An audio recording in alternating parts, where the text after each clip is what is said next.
The center has blamed Tamil Nadu Food and Drug Administration for not cancelling the license of Sreesan Pharmaceuticals.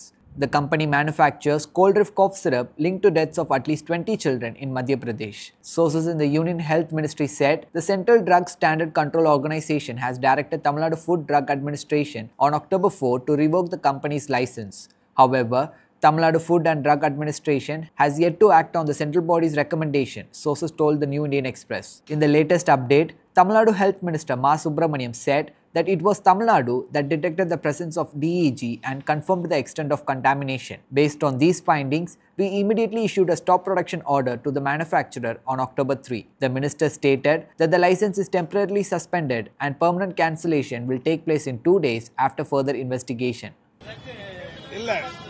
ஏற்கனவே கோல்ட்ரிஃப்ங்கிற இந்த மருந்துல தான் அந்த நச்சுத்தன்மை அதிகமாக இருக்கிற கலப்பு இருப்பது கண்டுபிடிக்கப்பட்டது. 1ஆம் தேதி மத்திய பிரதேசத்தில் அந்த இன்சிடென்ட் நடந்த உடனே அவங்க தமிழ்நாட்டுக்கு தகவல் சொல்றாங்க.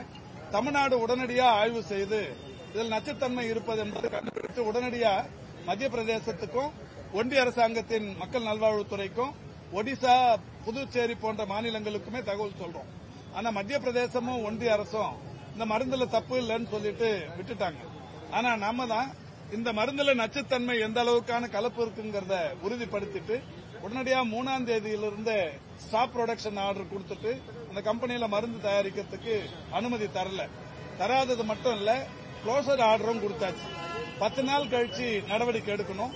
இதுக்கு இடையில நேற்றைக்கு முன்தினம் 7ஆம் தேதி ஒரு கிரிமினல் ஆக்ஷனுக்கு அது சம்பந்தப்பட்ட உரிமையாளருக்கு ஒரு நோட்டீஸ் கொடுக்க போனோம்.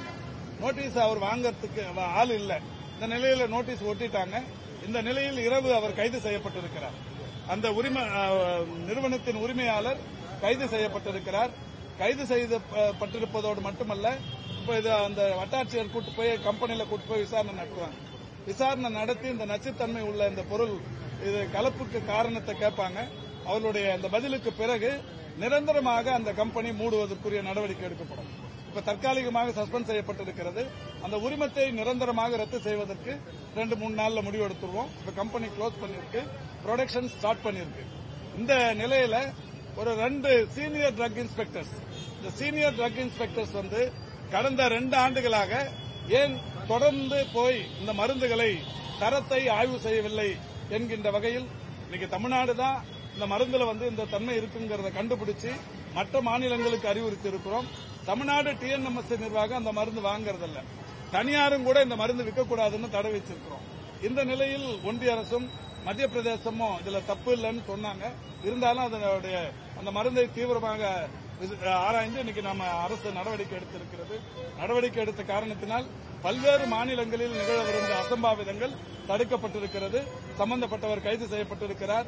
சரியாக கண்காணிக்காத 2 சீனியர் ட்ரக் இன்ஸ்பெக்டர்ஸ் சஸ்பெண்ட் செய்யப்பட்டிருக்கிறார்.